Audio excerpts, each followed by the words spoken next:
Share बाजार में आज 17 दिसंबर को लगातार दूसरे दिन तगड़ी गिरावट देखने को मिली। सेंसेक्स करीब 1064 अंक टूट गया। यहां तक कि सेंसेक्स के सभी 30 के 30 शेयर लाल निशान में बंद हुए।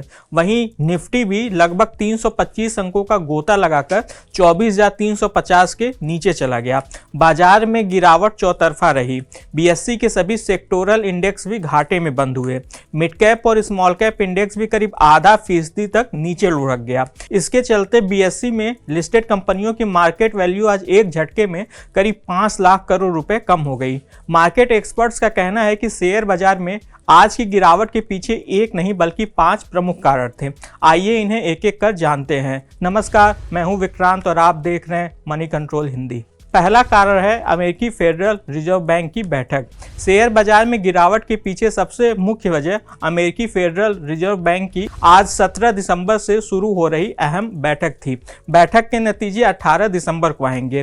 फेडरल रिजर्व की कमेटी इस बैठक के दौरान ब्याज दरों को लेकर फैसला करेगी। शेयर बाजार यह मानकर चल रहा है कि फेडरल रिजर्व इस बैठक के बाद ब्याज दरों में 0.25% की कटौती का ऐलान कर सकता है।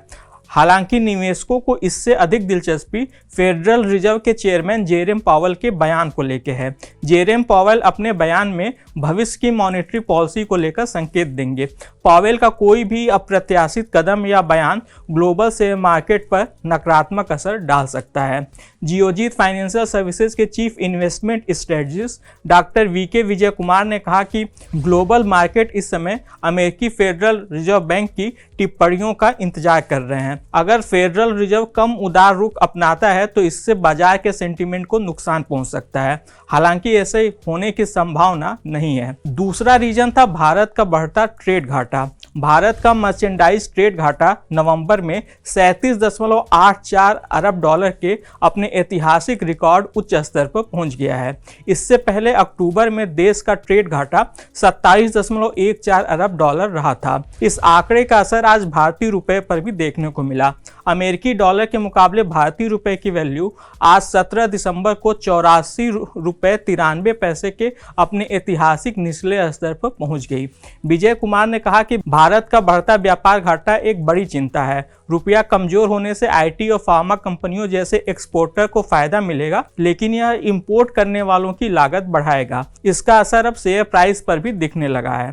तीसरा रीजन है एफआईआई बिकवाली की आशंका। विदेशी निवेशकों की शेयर बाजार में भागीदारी फिर से कम होती दिख रही है। क्रिसमस और नए साल की छुट्टियों से पहले अक्सर ऐसा देखने को मिलता है। विदेशी निवेशक इस दौरान शेयर बाजार से थोड़ा दूर हटकर छुट्टियों का आनंद लेते हैं। हालांकि इस बीच एक रिपोर्ट ने चिंता बढ़ाई है। रिपोर्ट में कहा गया है कि चीन 2025 में अपना बजट घाटा 3% से बढ़ाकर 4% करने की तैयारी में है, यानी कि वह अपने इकोनॉमी को बेहतर बनाने में ज़्यादा पैसा खर्च करेगा। अगर ऐसा होता है तो एक बार फिर से हमें बाजार में भारत में बेचो और चीन में खरीदो का फिनोमिना देखने को मिल सकता है, जिसके चलते बाजार दबाव में दिख रहा है। चौथा रीजन था ग्लोबल मार्केट से मिले जुले संकेत।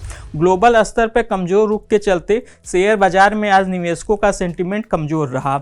एशियाई बाजारों में साउथ कोरिया का कॉस्पी इंडेक्स, जापान का निक्केई इंडेक्स, चीन का संघाई कंपोजिट इंडेक्स और हांगकांग का हैंसेंग इंडेक्स नुकसान में रहे।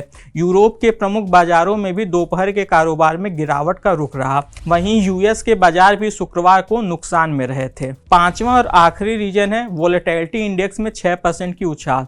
शेयर बाजार में उथल पुथल का संकेत देने वाले वोलेटिलिटी इंडेक्स इंडिया VIX में आज 17 दिसंबर को भारी तेजी देखने को मिली। इंडेक्स करीब 6% उछलकर 14.8 के अंक पर पहुंच गया। वोलेटिलिटी इंडेक्स का बढ़ना बताता है कि निवेशक आने वाले दिनों में शेयर बाजार में अधिक अस्थिरता यानी उतार चढ़ाव की उम्मीद कर रहे हैं। आज के इस खास वीडियो में बस इतना ही। आपको यह जानकारी कैसी लगी हमें कमेंट कर जरूर बताइएगा।